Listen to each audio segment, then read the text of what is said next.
Paris en automne, les derniers mois de l'année et la fin d'un millénaire. La ville évoque en moi des souvenirs de café, de musique, d'amour et de mort.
Alors que je me relevais, tout ce que je pouvais entendre, c'était le bourdonnement lointain des voitures.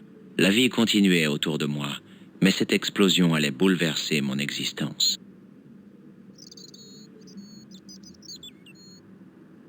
J'examinais la vitrine. Elle était bel et bien détruite. J'envisageais de ramper sous le parasol pour prétendre que rien de tout ceci n'était jamais arrivé.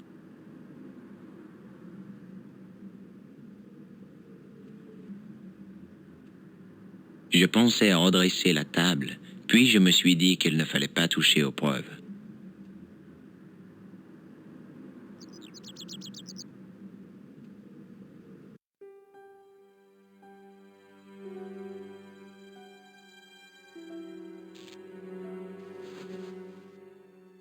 J'essayais d'éviter le regard de la victime en fouillant ses poches. Pas de portefeuille, pas de carte bleue, pas de papier.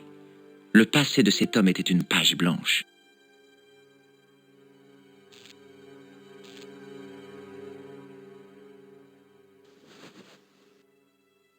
Je fouillais ses poches. Rien.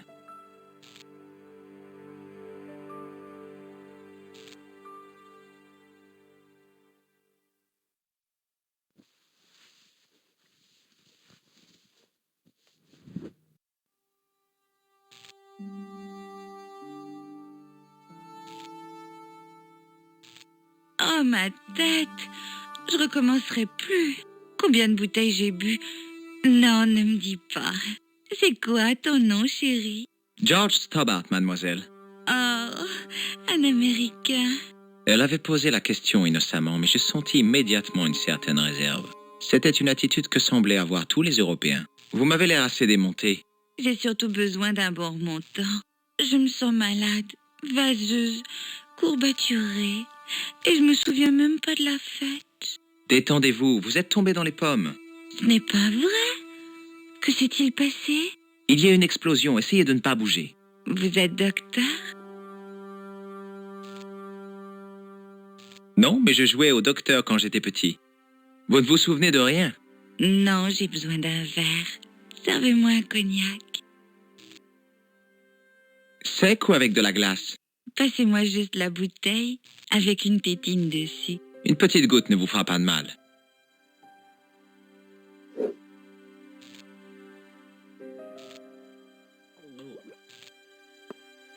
Ah, ça va mieux. Elle s'envoyait la bouteille comme si c'était du lait. J'étais content de ne pas avoir à payer l'addition.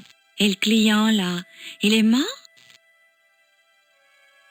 Oui, Mon Dieu, je n'avais jamais vu de cadavre, à part celui de ma grand-mère. Mais c'était différent, elle faisait partie de la famille. Il est déjà raide? je ne pense pas. Il est mort depuis quelques minutes seulement.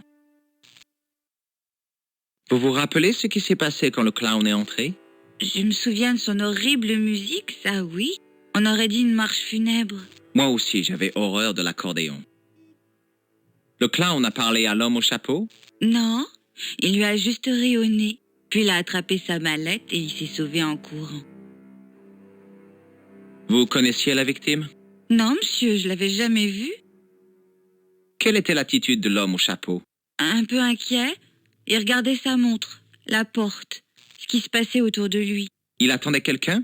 Sûrement, en tout cas, il était préoccupé. Si vous voulez mon avis, il avait une maîtresse. Il avait cette expression, celle du mari infidèle. Est-ce que l'homme a essayé d'arrêter le clown? Oh, il a pas eu le temps. Le clown a posé son accordéon et il est reparti à toute vitesse. C'est tout ce dont je me souviens. Vous avez vu ce qu'il y avait dans la mallette de la victime? Non, il l'a pas ouverte. Qu'a fait l'homme au chapeau quand le clown lui a pris sa mallette? Rien, il est resté là, pétrifié. Ne bougez pas, mademoiselle. Je vais regarder s'il y a des indices.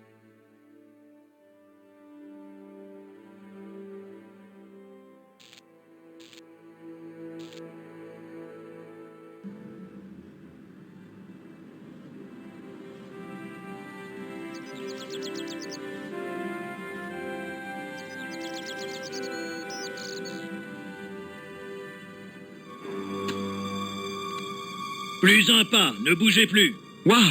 Ne tirez pas, je suis innocent, je suis américain. Vous n'arrivez pas à vous décider, visiblement. Je demande à voir le consul américain. Jetez vos armes, face contre terre. Rangez-moi ça, sergent Mou. Désolé, monsieur, mais vous ne pouvez pas quitter ces lieux. Vous allez m'arrêter? Non, je veux juste vous poser quelques questions. En avant, vers le café, marche.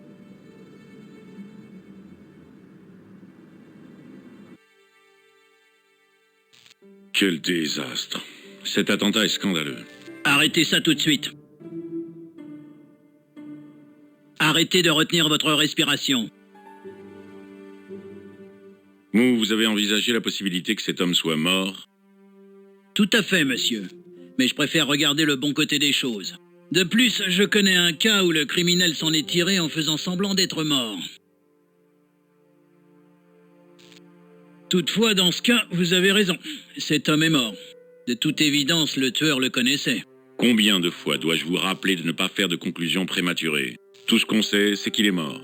C'est une supposition logique. Un grand détective ne fait aucune supposition. Prenez Maigret, par exemple. Mais c'est un personnage de roman. Il n'existe pas plus que Tintin ou Poirot. Ce n'est pas pareil, Mou. Eux, ce sont des Belges. De toute façon, même vous, vous ne tirerez rien à mort. Allez plutôt voir la fille et prenez sa déposition, si vous y arrivez. Je ne pense pas qu'elle soit en état d'être interrogée, monsieur. Il semblerait qu'elle ait bu, monsieur. C'est ce que je pensais, nous sommes tombés dans un temple du vice. Laissez-moi faire, inspecteur. Les poivrottes, je connais ça. Je n'en doute pas. Et maintenant, passons aux choses sérieuses.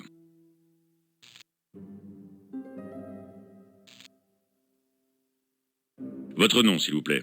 George Stobart, je viens de Californie. Et qu'est-ce qui vous amène à Paris, monsieur Stobart? Le tourisme, je fais le tour de l'Europe. Bonne idée, Paris est splendide à cette période de l'année, non? Oui, je suppose, si on oublie les attentats. Vous étiez près du café au moment de l'explosion. Oui, j'étais en terrasse. J'ai eu de la chance d'en échapper. L'inspecteur ne fit aucun commentaire sur ma remarque. Vous avez vu la victime entrer dans le café? Oui. Il était seul? Oui. Il vous a dit quelque chose? Non, il était plus intéressé par la serveuse. Vous avez remarqué quelqu'un d'autre dans le café? Oui, il y avait ce type habillé en clown. Il portait un accordéon. Un accordéon.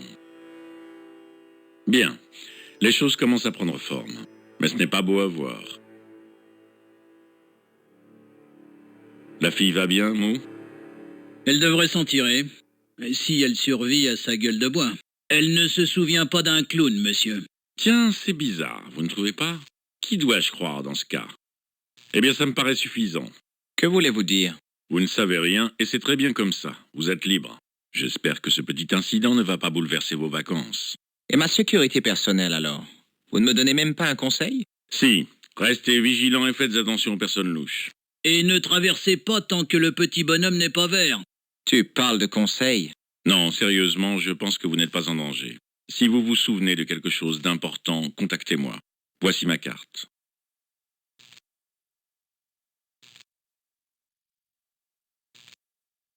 Merci.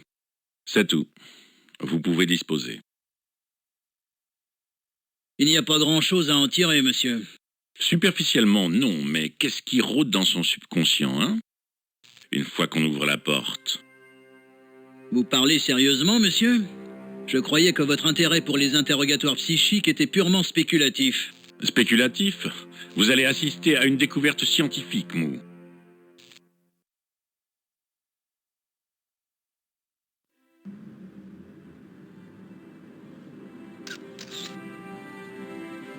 Excusez-moi, mademoiselle.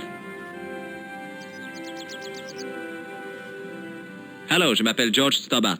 Vous êtes américain, si j'en juge par l'accent. Oui, c'est exact. En vacances à Paris. Et quelles vacances, hein? Vous étiez là quand l'attentat a eu lieu?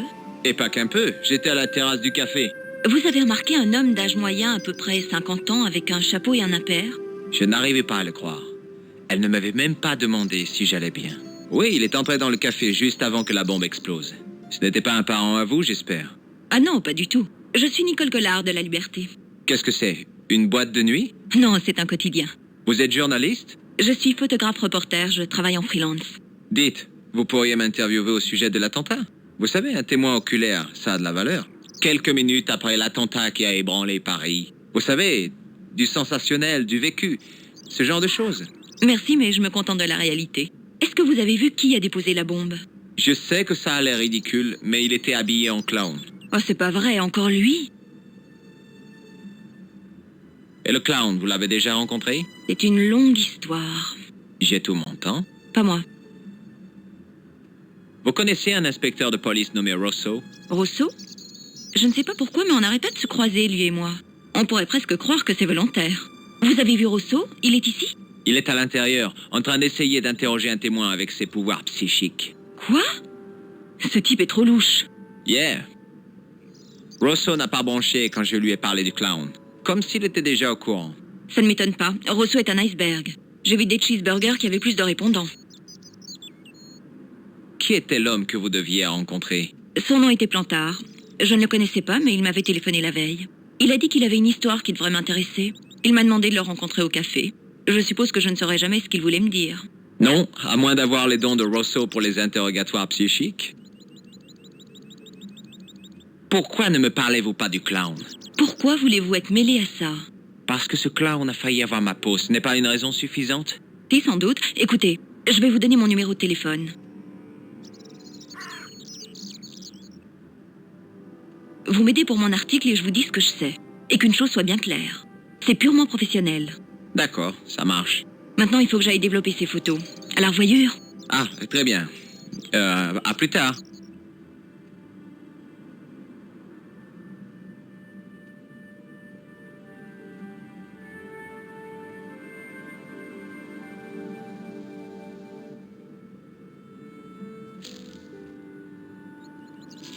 L'article en première page mentionnait la visite d'un prix Nobel, originaire d'un pays d'Europe de l'Est au nom imprononçable. C'était le seul article digne d'intérêt. Le reste n'était que rumeurs, ragots et racolage. Puis, je remarquai une inscription en bas de la page. C'était écrit « Salah al-Din, 1345 ».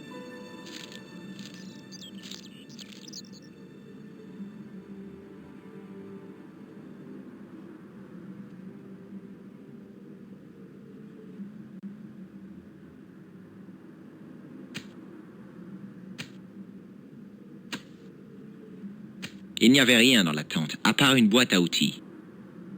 Il n'y avait rien dans la tente, à part une boîte à outils. Salut, vous avez une minute? Je croyais qu'on vous avait arrêté. Non, c'était un malentendu. Quand il a sorti son pétard, j'ai cru que c'était bon. Ces automatiques, ils font de sacrés trous, vous savez. Il s'est trompé, il m'a pris pour un terroriste. Vous? Terroriste? Je suppose qu'il ne faisait que son devoir. Vous avez vu un type avec une mallette et un chapeau? Ouais, ce vieux blaireau. Vous savez ce qu'il m'a dit? Il me fait... Le travail manuel me fascine. Je pourrais rester là toute la journée. Quel abruti. J'aurais pu l'assommer. Vous avez reconnu l'homme au chapeau? Non, pourquoi? Il est connu? Je suppose qu'il l'est maintenant. Il s'appelait Plantard. S'appelait. Et il est mort alors? Oui. C'est triste. Maintenant, je me dis que j'aurais pas dû l'appeler comme ça. Si je pouvais revenir dans le passé, si j'avais pu être plus tolérant. Les regrets et les remords sont vraiment des sentiments étranges. Ils font de vous les pires cabots de seconde zone. Vous avez vu un clown passer par là? Un clown? Comme dans un cirque? Ouais, maquillage blanc, gros nez rouge. Qui sont drôles, ces types-là. Pas tant que ça. J'adore le cirque. Surtout les chevaux. Vous ne m'avez pas répondu. Vous avez vu un clown? Vous pensez que j'ai que ça à faire? Regardez les passants. Certains doivent travailler pour vivre. Écoutez, je sais que vous êtes débordé, mais un clown, vous l'auriez remarqué, non? Je vous l'ai dit, j'ai rien vu. Il portait un pantalon multicolore et un maquillage. Il aurait été assez miteux comme clown si c'était pas le cas. Vous voulez lire mon journal? J'ai pas le temps de lire.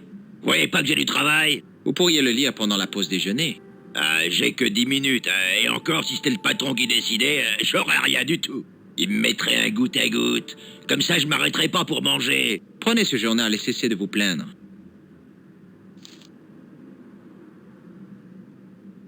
Non, mais... Regardez-moi ces fichus gauchistes. Sauvons les dauphins. Moi, je dis, attrapons-les et bouffons-les. Tout ça pour des stupides poissons. Ah, ça, c'est plus intéressant. Non, mais regardez la taille de ces 2 ballons de rugby. Ah, qu'est-ce que c'est? Salah Al-Din qui court dans le prix de l'Arc de Triomphe? C'est une course hippique? Épique, oui. Ce cheval est une légende. C'est Bucéphale réincarné. Une véritable fusée.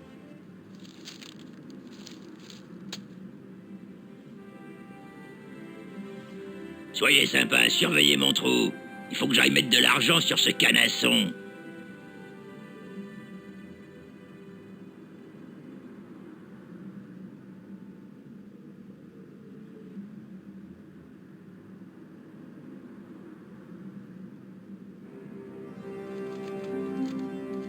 J'ai trouvé un outil en forme de T dans la boîte.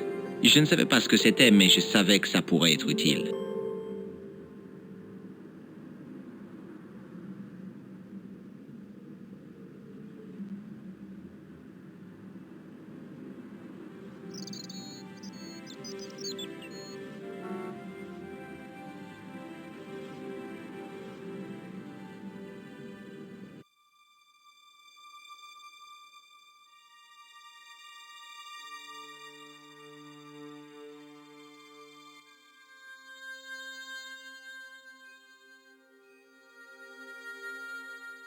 J'essayais de soulever la plaque avec mes doigts, mais rien ne bougeait.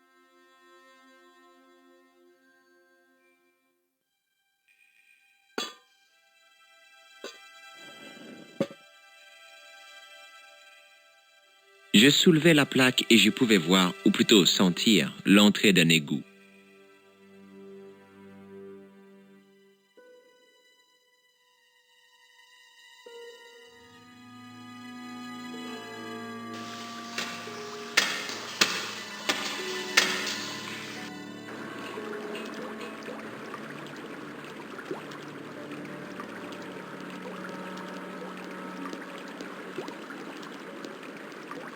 En ramassant la boule de plastique, je réalisais qu'elle servait de déguisement.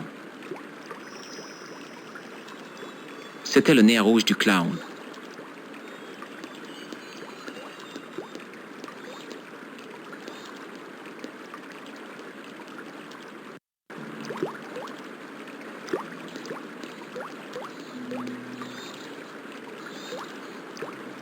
Je ramassais le mouchoir. Il était froid et gras. On aurait dit les restes d'un petit déjeuner.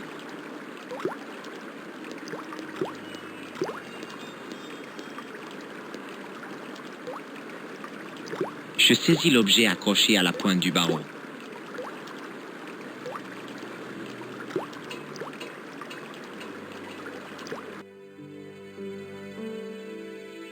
Eh, bonjour! Ne bougez pas, espèce de rat d'égout. Je savais bien que vous alliez revenir. Et cette fois, je vous tiens. Mais qu'est-ce que vous racontez? C'est interdit d'aller là. Allez, sortez immédiatement. Mais c'est ce que j'essaie de faire. Donnez-moi la main. Oh non, vous ne m'aurez pas comme ça. Éloignez-vous de moi. Bon, ça va. Bon, alors, qu'est-ce que vous cherchez? Je cherchais un clown. C'est ridicule. Et vous croyez que je vais gober un truc pareil? Il a posé une bombe dans le café et tout a explosé. Quoi? Le café a explosé? Mon Dieu, c'est terrible. Et vous dites que le terroriste était habillé en clown? C'est ça, il a fait exploser le café, puis il s'est échappé par les égouts où il a changé de vêtements, après quoi il est ressorti par ici. Mon Dieu. Mais alors, l'homme que j'ai poursuivi, vous pensez que lui et le clown sont la même personne? Oui, c'est possible. Mais ça n'explique toujours pas ce que vous fabriquez dans les égouts. Si ça se trouve, vous êtes de mèche avec lui. Mais non, je suis un simple touriste. La plupart des touristes se contentent de la Tour Eiffel, du Louvre ou de Pigalle. Je ne pensais pas que mes tuyaux d'évacuation étaient aussi cotés. Est-ce que l'homme que vous avez vu portait un attaché case? Je n'avais pas remarqué. Vous allez vous décider à partir? Ou est-ce que je dois appeler la police? Vous connaissez la serveuse de café? Elle n'est pas blessée au moins. Non, elle n'a rien. Dieu soit loué. Une pauvre fille comme elle n'est pas en sécurité avec des types comme vous, toujours à rôder dans les rues. Mais vous ne comprenez pas, je suis pas un gangster. Je suis un touriste américain. Peu! C'est ce que vous dites. Est-ce que le nom de Plantard vous dit quelque chose? Rien du tout. Qui est-ce? L'homme qui a été tué dans le café. Je vais trouver qui est le coupable. Je le retrouverai même si je dois fouiller tous les recoins de tous les égouts d'Europe. Vous allez avoir besoin de chaussures confortables. Vous n'irez pas loin avec ces baskets ridicules. Parlez-moi de l'homme que vous avez intercepté. Il n'y a pas grand-chose à dire. C'était un criminel classique, un peu dans votre style. Vous voulez jeter un coup d'œil à ma carte? Qu'est-ce que c'est que ça? Inspecteur Augustin Rousseau, brigade des hominoïdes volontaires? Homicide. L'encre a un peu bavé. Mais vous n'êtes pas un touriste alors? Bah non. Je suis désolé, je vous ai menti. Ne vous excusez pas, monsieur. Je savais qu'il y avait quelque chose de différent chez vous. C'est votre maintien, votre assurance. Oui, c'est ça. On reconnaît immédiatement un homme qui a des principes, et je sais de quoi je parle. J'ai fait l'armée, vous savez. Quand j'avais votre âge, je combattais pour ma vie, au plus profond du désert africain. En quoi puis-je vous aider, inspecteur? Reprenons à partir du début. Et n'oubliez aucun détail. Est-ce que l'homme que vous avez vu portait un attaché case? Mais oui, en effet. Il le tenait contre lui comme un bébé. Ça appartenait à sa victime. Qu'est-ce qu'il y avait dedans? De la drogue? Des bijoux volés? Je ne sais pas, mais le tueur pense que ça valait la peine de tuer quelqu'un. Rien ne possède assez de valeur pour ça, monsieur. Vous connaissez la serveuse de café? Vous n'allez pas la suspecter, quand même. Répondez seulement à ma question, s'il vous plaît. Oui, je la connais. Assez bien, même. Elle a commencé à travailler au café il y a 6 ou 7 mois. J'attends avec impatience le bien-être qu'elle me donne chaque semaine. C'est vrai? Alors elle vous manquerait si elle n'était plus là? Mais oui! Qui d'autre me couperait les ongles des pieds? Est-ce que le nom de Plantard vous dit quelque chose? Non, monsieur. Qui est-ce? L'homme qui a été tué dans le café. Je vais trouver qui est le coupable. Je le retrouverai même si je dois fouiller tous les recoins de tous les égouts d'Europe. Bravo! Parlez-moi de l'homme que vous avez intercepté. Oh, c'était un dur, celui-là, monsieur. Il m'a coincé le bras, son visage pressé tout à coup contre le mien. Il avait une poigne de fer, mais il ne savait pas à qui il avait affaire. Ça, non. Il a fait une grave erreur en s'attaquant à l'une des hyènes du désert. Oui, je vois le tableau. Est-ce que cette étoffe vous rappelle quelque chose? C'est le même tissu que la veste que j'ai trouvée. Oh, je reconnaîtrais ce motif n'importe où. Et pour ce qui est de la veste que vous avez trouvée, vous l'avez encore? Non, monsieur. Une des manches était déchirée, alors je l'ai donnée à réparer. C'est dommage, parce que c'était un beau vêtement. Il y avait même une étiquette avec le nom du tailleur dessus. Où avez-vous envoyé la veste? Je l'ai donnée à une couturière bohémienne itinérante. C'est bien ma chance. Il y avait quelque chose dans les poches de la veste? Pas un sou. Vous savez ce que je pense? Non, quoi? Je pense qu'il a enlevé ses habits de clown et qu'il s'est habilement déguisé en personne normale. Je vois que vous avez un sacré esprit de déduction. Quel était le nom sur la tiquette? C'était un nom étranger. Todrick, je crois. Il y avait une adresse? Il n'y en avait pas, seulement un numéro de téléphone.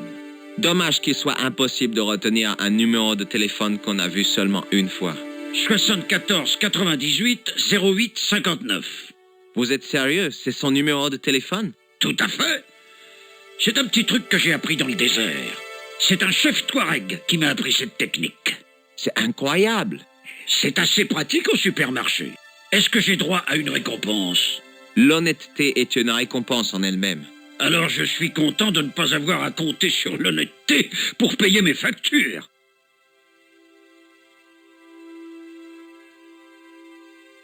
Regardez ce nez rouge.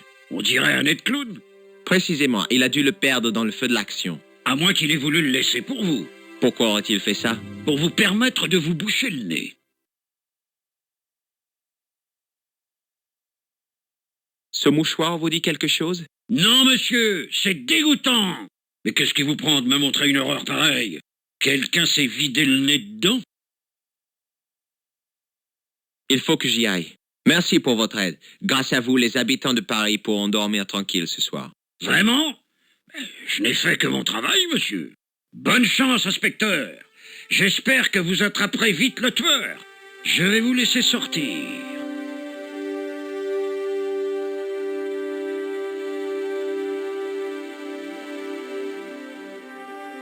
J'espère que vous trouverez votre homme, inspecteur.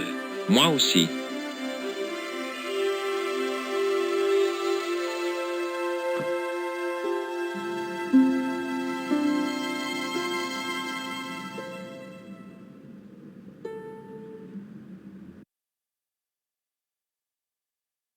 Bonjour, Collard. Oh, salut, c'est George Stabat, l'Américain à Paris. Ah oui. Tu m'as dit d'appeler si je pouvais aider. T'as des nouvelles pour moi? Un peu, j'ai rencontré un témoin qui avait parlé avec le clown. Et je sais où le clown a acheté son costume. Sans blague.